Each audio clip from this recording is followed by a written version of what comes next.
How's that? Does that work? All right. The Christmas when I was 7 years old, my very best friend was my 6-year-old sister, Cathy. We both believed in Santa. In the weeks leading up to Christmas, every afternoon at 5 o'clock, Cathy and I crowded together in front of the television set to watch this show where local kids got to go to Santa's workshop, sit on Santa's lap, and tell him what they wanted for Christmas. I freaking loved it. And I was trying to remember the name of it. I think it was called Here Comes Santa Claus. I called my sister to see if she remembered the name of it. She thinks it was called Who Wants to Smell Santa's Fingers?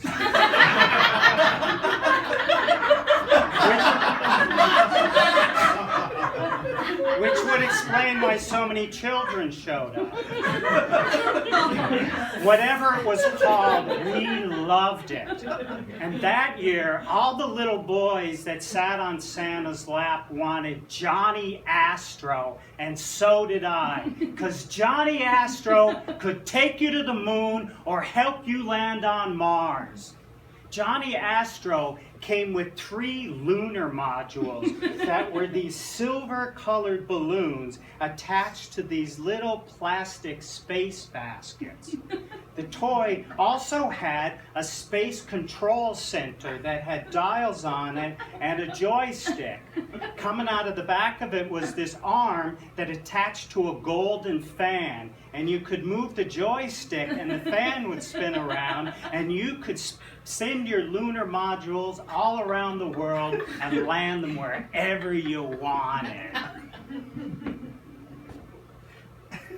And I freaking wanted that toy so bad.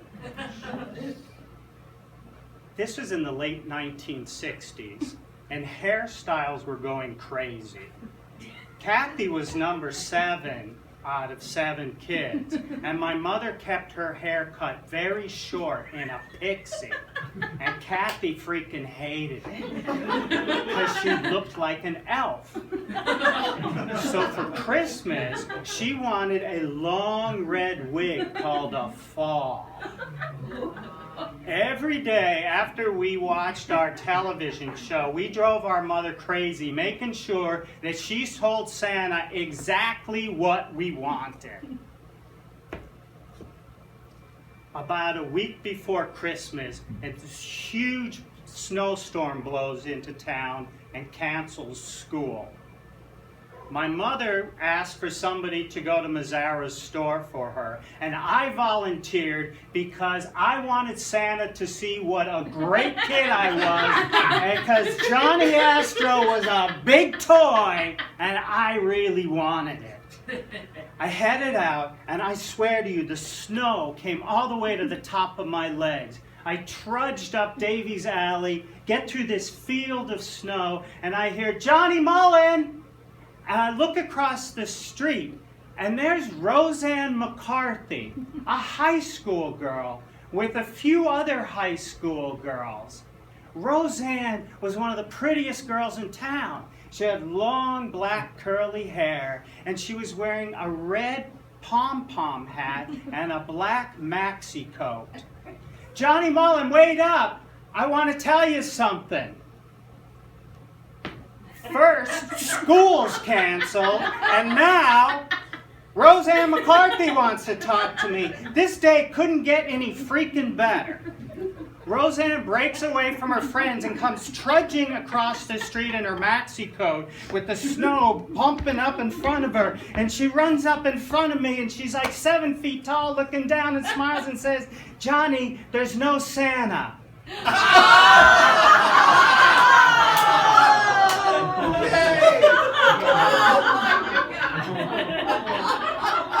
He died in the war.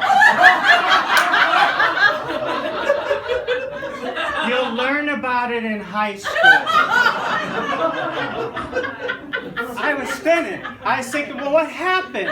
Did he get shot down? And I'm picturing Santa and the deer coming down out of the sky. And I want to ask her, but my jaw is stuck like this. And then she says, Don't tell anyone you know or you won't get any presents.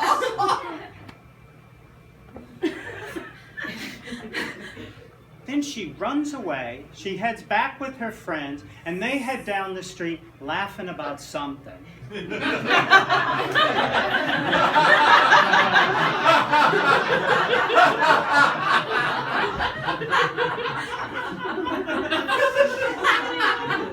On the way home from the store, I started adding things up. All these Santas I was seeing around. Hey, if there's only one Santa, why are there 100? I also started wondering about this guy on TV. Why was it a different Santa last year? But I decided to follow Roseanne's advice and keep my mouth shut, because I really wanted Johnny Astro.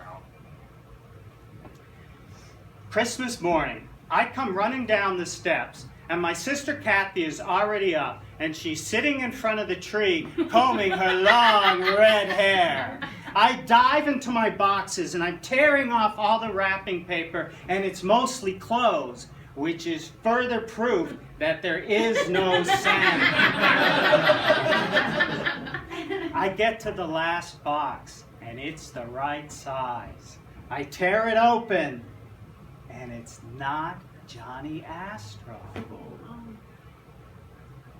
My parents were devout Irish Catholics, very moral people, very good people, who worked hard at finding real-life situations where they could teach us their values. That year, they wanted me to learn the value of a very well-constructed Christmas ball bust. I'm standing there with my lip quivering, and my mother goes, "What's wrong, Johnny?" I didn't get Johnny Astro.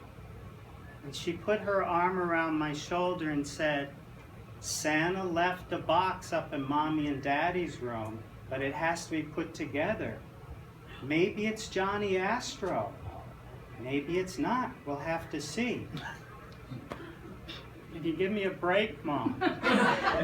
She made me cover my eyes and sit on the couch, and I could hear my father and my brother Billy putting something together. When I uncover my eyes, there it is, Johnny freaking Astro! Fully assembled with the batteries. Billy lines up the 3 lunar modules. I fire up the fan, and one by one the lunar modules take off. One of them's flying by the tree, and 2 of them went off course. One of them comes down, hits the hot radiator, and explodes. Billy jumps in and saves the 3rd one from disintegrating on the radiator.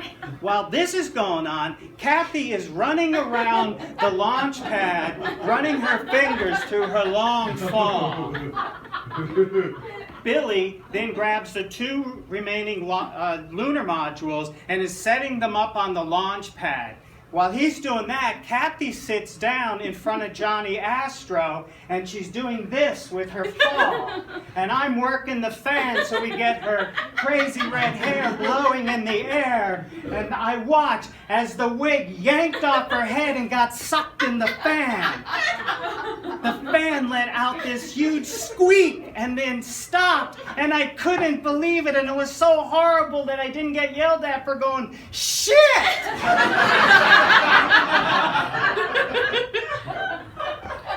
My father and my brother go right down there trying to get the wig out, and Cathy circling going, "Don't cut the wig! Don't cut the wig!" They had to cut the wig. So they cut the wig and loosen it, and she puts it on and runs out of the room with this wig that's all chopped up on one side.